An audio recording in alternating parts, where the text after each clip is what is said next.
ID aula 285782, Direito Processual Penal, Exame de Ordem, primeira fase, aula 19, professor Tiago Pacheco.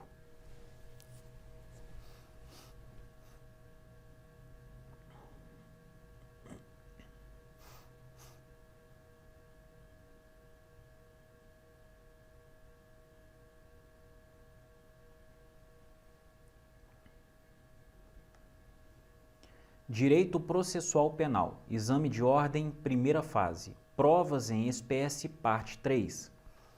Olá pessoal, futuros advogados, futuras advogadas, finalmente terceiro e último bloco para a gente falar das provas em espécie. E é o quinto bloco que nós estamos falando aqui somente sobre provas no direito processual penal, tá? Olha a importância deste tema, é muito importante, não é? Não tem como fugir dessa afirmação. Então vamos lá, declarações do ofendido. Agora a gente vai estudar as declarações do ofendido.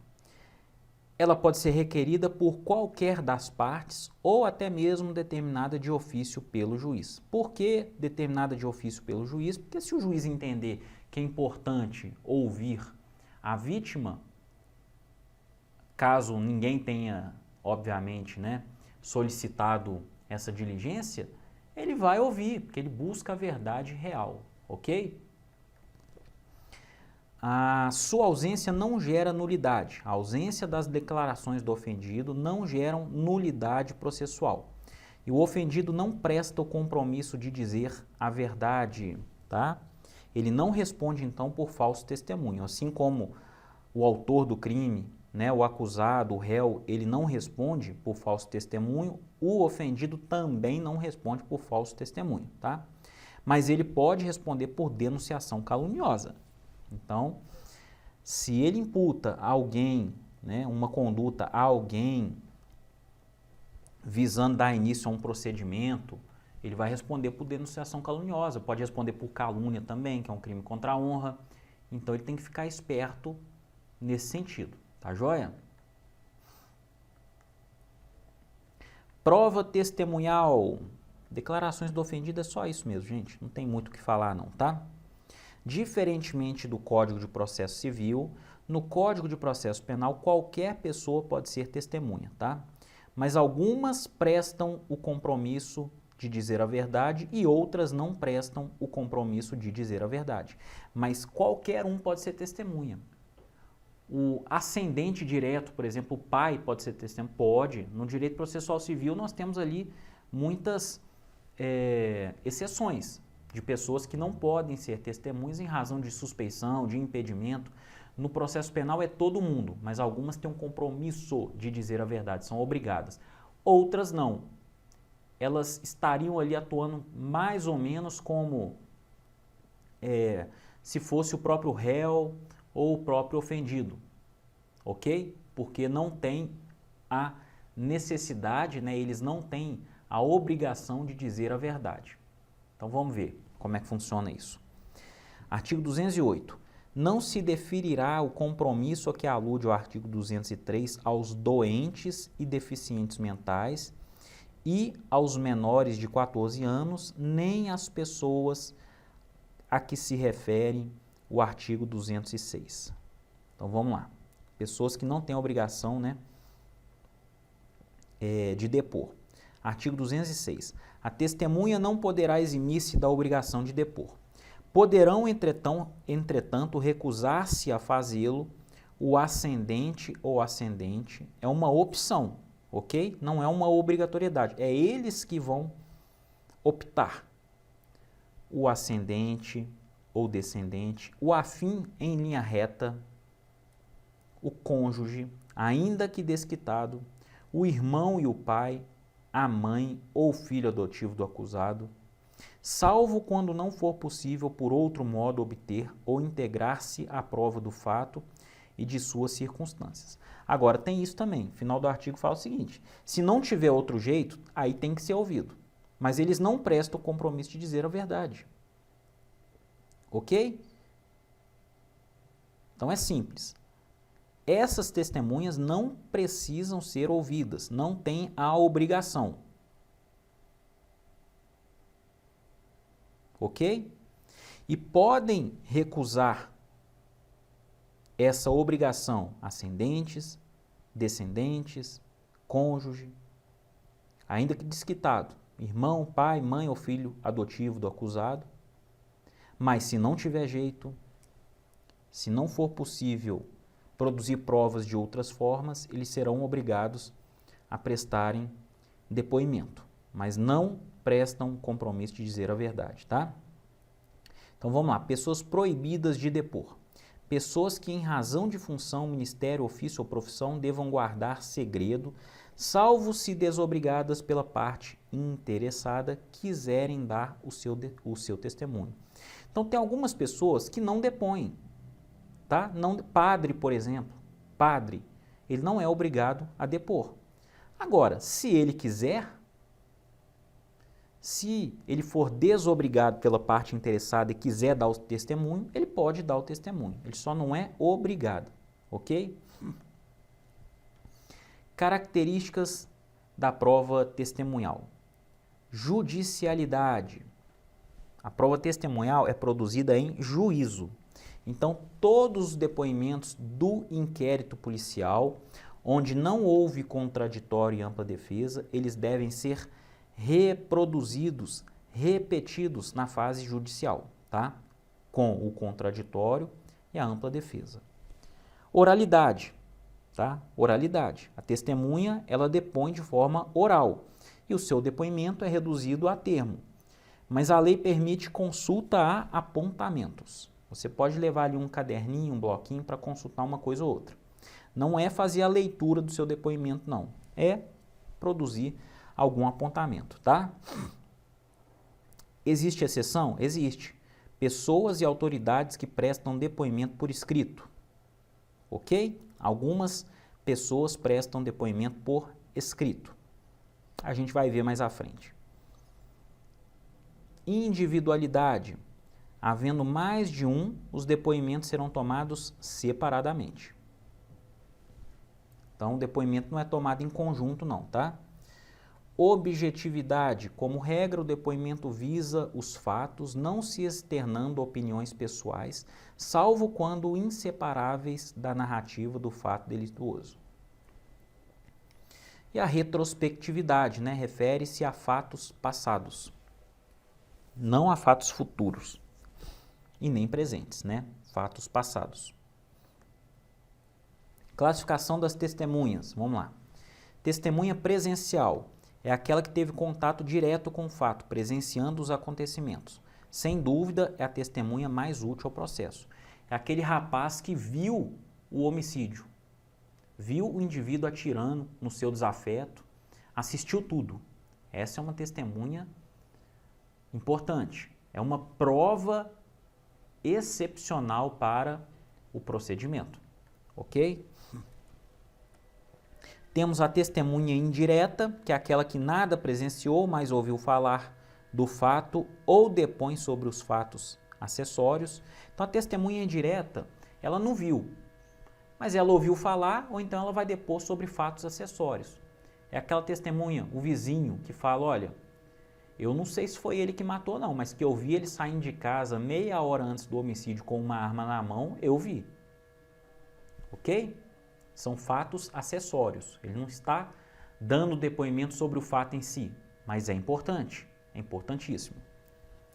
Temos os informantes, tá? São as pessoas que não prestam compromisso de dizer a verdade e, portanto, não podem responder pelo delito de falso testemunho. E por não prestarem compromisso, não entram no limite numérico de testemunhas não sendo computadas. Os ascendentes aqui, por exemplo, os menores de idade que prestam informações, ok? Abonatórias, as pessoas que não presenciaram o fato e dele nada sabem por contato direto. Servem para abonar a conduta social do réu, tendo seu depoimento relevância na avaliação das circunstâncias do artigo 59 do Código Penal. Olha só, eu não vi nada, mas eu sei que esse cara é trabalhador, ele trabalha o dia todo, ele tem essa função, ele faz isso, faz aquilo. Não é um criminoso, correto? Testemunhas referidas. São aquelas pessoas que foram mencionadas, ou seja, referidas por outras testemunhas que declararam no seu depoimento a sua existência. Logo, elas não constavam no rol de testemunhas originariamente elencado. E por terem sido citadas como sabedoras do ocorrido, poderá o juiz ouvi-las para melhor esclarecimento do fato. Então, uma testemunha que foi relacionada falou, ó, inclusive, o dono da padaria viu o homicídio também. Eu vi que ele saiu lá na portinha, mas esse rapaz, esse dono da padaria, até então nunca tinha entrado no processo. O juiz pode pedir para intimar ele.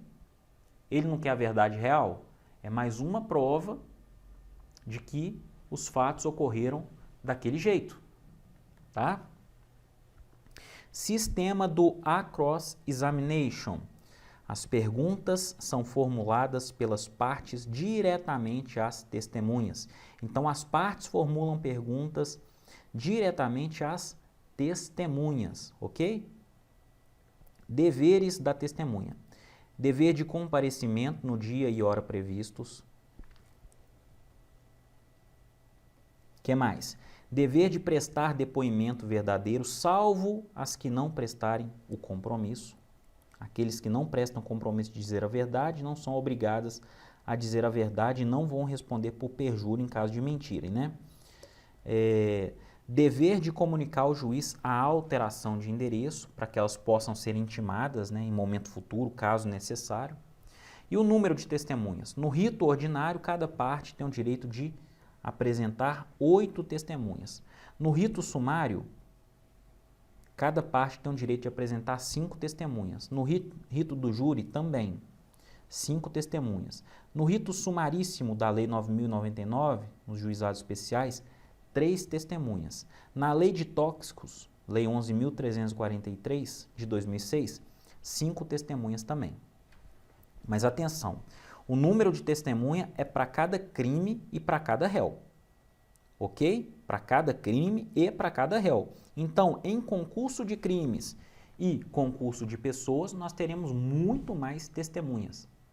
Porque são até 8, até 5 ou até 3 para cada crime e para cada réu. Às vezes um sujeito pratica 2 ou mais crimes. Ou, às vezes, 3 ou 4 sujeitos cometem um crime. Ou pior ainda, às vezes 3, 4, 5 sujeitos cometem 3, 4, 5 crimes. O rol de testemunha vai lá para cima. Sobe lá para cima, tá?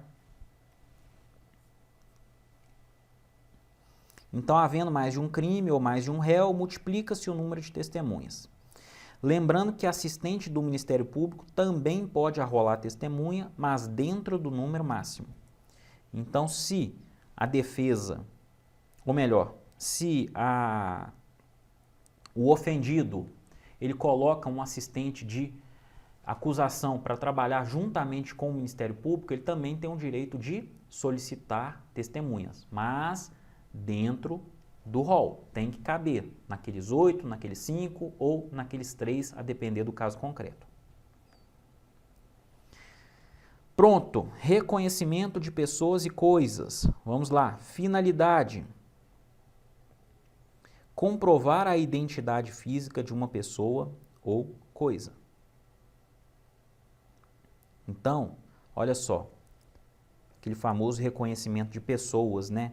3 pessoas parecidas, com roupas parecidas, são colocadas lá para que a vítima possa reconhecer, ó, o autor do crime foi esse, ou foi aquele, ou eu não reconheço nenhum dos 3 aqui como autor do crime. E pode ser 3, pode ser 4, pode ser 10, o que a imaginação pedir, tá? E isso não serve só para pessoas, não, serve para coisas também. Coisas podem ser enfileiradas para que a vítima fale, olha, é isso, é aquilo, né? Esse aqui é o meu, ou foi com essa arma que atiraram em mim, né? Ou tentaram atirar em mim e erraram. Então, o reconhecimento é para tudo, tá? E lembrando que o reconhecimento fotográfico é admitido pela doutrina majoritária como meio de prova inominado, ou seja, uma prova que não está prevista no Código de Processo Penal, mas pode ser utilizado desde que não seja possível o reconhecimento pessoal. O reconhecimento pessoal é a prioridade. Não sendo possível pelas dificuldades logísticas ou seja lá qual for a razão, reconhecimento fotográfico, ele também é admitido. É uma prova com menor peso do que o reconhecimento pessoal. E, na verdade, como é que funciona o reconhecimento pessoal? As pessoas, né, dentre eles o acusado, estarão em um vidro lá de outro lado, no qual a vítima enxerga eles, mas eles não enxergam a vítima. Isso é importantíssimo também, tá? Não se coloca lá 3, 4, 5 pessoas na cara da vítima para ela falar, foi ele. Isso pode gerar, inclusive, um constrangimento terrível a ponto da vítima não conseguir se expressar. Então, por isso, ela fica de um outro lado em que lá não veem ela, ok? A cariação é uma outra modalidade de prova, né? A finalidade, ó, tem como significado colocar cara a cara os acusados, tendo sido uma prática comum pelos inquisidores. É prevista no artigo 229 do Código de Processo Penal. Vamos lá, artigo 229. A cariação será admitida entre acusados, entre acusado e testemunha, entre testemunhas, entre acusado ou testemunha e e a pessoa ofendida e entre as pessoas ofendidas, sempre que divergirem em suas declarações sobre fatos ou circunstâncias relevantes. Então, houve ali uma contradição absoluta, terrível, entre as testemunhas, vamos colocar elas frente a frente para elas informarem o que aconteceu, a cariação, para ver a versão das duas. Tá? Parágrafo único, os acariados serão reperguntados para que expliquem os pontos de divergência, reduzindo-se a termo o ato de acariação. Então, o ato de acariação ele é reduzido a termo. Alguém vai transformar tudo aquilo num documento que será assinado por todos que passaram pelo rito da acariação. Tá? Prova documental, pessoal, também é uma prova importante, né, em direito processual penal. Consideram-se documentos quaisquer escritos, instrumentos ou papéis públicos ou particulares. A fotografia do documento devidamente autenticada terá o mesmo valor do original. Então, uma fotocópia autenticada, seja em cartório, seja no cartório da delegacia, seja na secretaria do fórum, ela tem o mesmo valor do documento original, ok? Em regra, as partes poderão apresentar documentos em qualquer fase do processo. Documentos são apenas juntados aos autos, então em qualquer fase do processo podem ser juntados, tá? Indícios, o que são indícios, pessoal? A tal da prova indiciária, não é? Artigo 239, ó. Considera-se indício a circunstância conhecida e provada que, tendo relação com o fato, autorize por indução concluir-se a existência de outra ou outras circunstâncias. Não se pode confundir os indícios com provas, por serem eles baseados em raciocínio dedutivo, tá? Então, indícios não são provas. Ninguém pode ser condenado com base em meros indícios, já que este não tem força de prova robusta, como exige o princípio da presunção de inocência, tá? Lembrando mais uma vez, ó, o que é indício? É uma circunstância conhecida e provada que, tendo relação com o fato, autorize por indução concluir-se a existência de outra ou outras circunstâncias. É um raciocínio indutivo, ok? Sua utilização é restrita. Por exemplo, tratando-se de prova do dolo ou da culpa ou dos demais elementos subjetivos do tipo que se situam no mundo das ideias e das intenções, a prova por indícios será de grande valia, tá? Mas se for utilizada de maneira a justificar fatos ou circunstâncias que podem ser comprovadas mais facilmente com provas materiais ou documentais, o valor das provas indiciárias será muito reduzido ou até mesmo nulo. Então, muito cuidado aí com os indícios. Indícios não são exatamente provas, eles ajudam no raciocínio, ainda mais no contexto probatório completo, não é? Na sistemática probatória, os indícios ajudam. Olha, Tá vendo? Aquela prova assim, assim, assim, esses indícios então confirmam isso. Mas não é isso que por si só vai condenar o acusado, tá? São frágeis. Indícios são informações frágeis e têm que ser usadas com moderação e cuidado. Busca e apreensão, gente, além de ser uma medida cautelar, é também um meio de prova, não é? A finalidade é localizar a pessoa ou coisa que se procura. Então, a busca e apreensão é para pessoa ou coisa. E pessoa aqui a gente coloca menores de idade. Os maiores são buscados por meio de um mandado de prisão, seja ele cautelar, seja ele de sentença definitiva, não importa, tá? Mas a busca e apreensão, normalmente, né, para buscar um menor ou coisas, que é o mais comum de tudo. Uma busca e apreensão para encontrar a arma do crime, por exemplo, não é?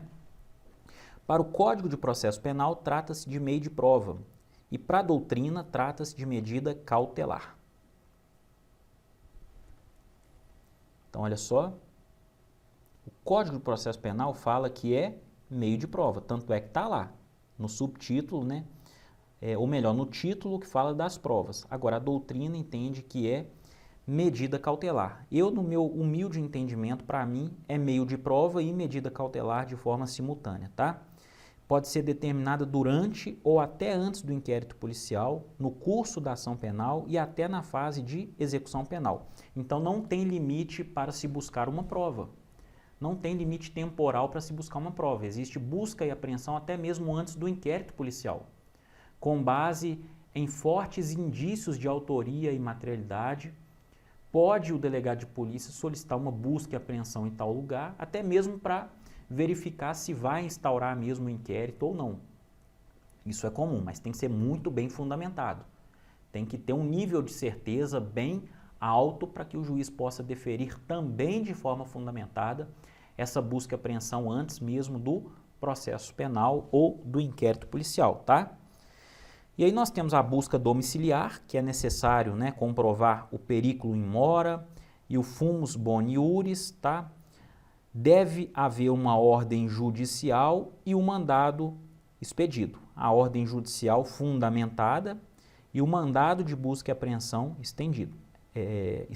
Essa é a busca domiciliar. E lembrando, hein, gente, a necessidade de se comprovar o periculo in mora, ou seja, o perigo na demora da demanda, né?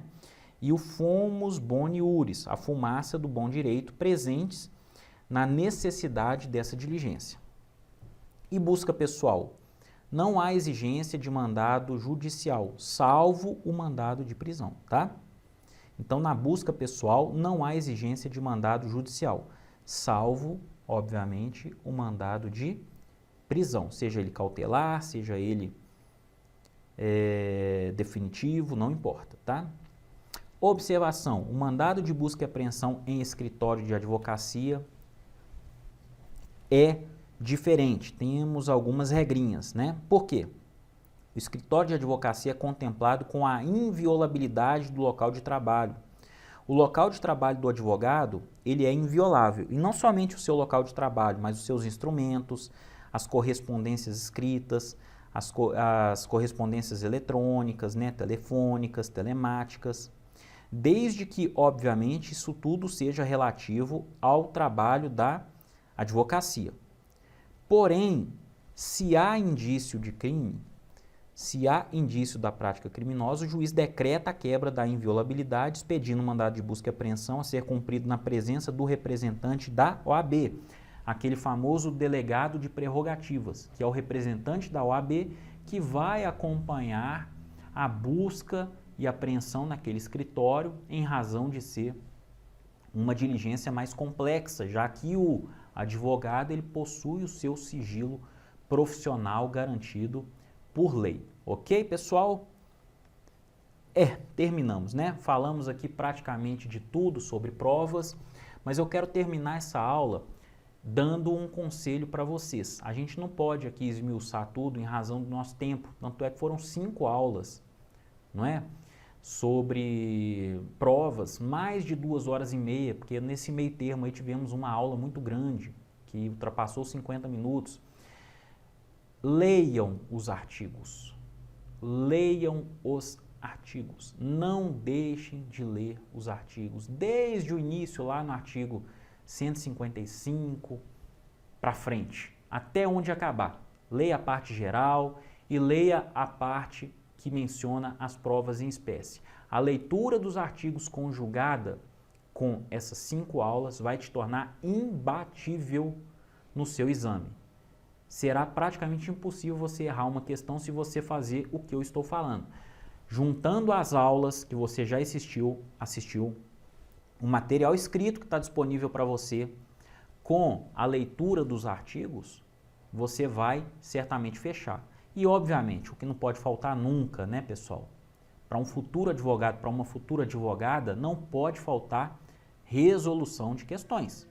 Resolução de questões da FGV, obviamente. Você vai pegar as provas antigas da FGV e resolver questões. E vai fazer, procura também em sites de busca, no próprio site do Aprova tem, outros sites muito bons também apresentam a busca por tema. Você separa lá a matéria Direito Processual Penal, banca FGV, assunto provas. Aí provas em espécie, provas gerais, enfim, você pode brincar com isso. Vão vir as questões, você vai fazer e vai melhorar o seu desempenho, ok? Pessoal, é isso. Se ficou alguma dúvida, eu estou à disposição nas minhas redes sociais, em todos os canais do Aprova Concursos. Contem sempre comigo. Um grande abraço e a gente se vê na próxima aula. Até mais.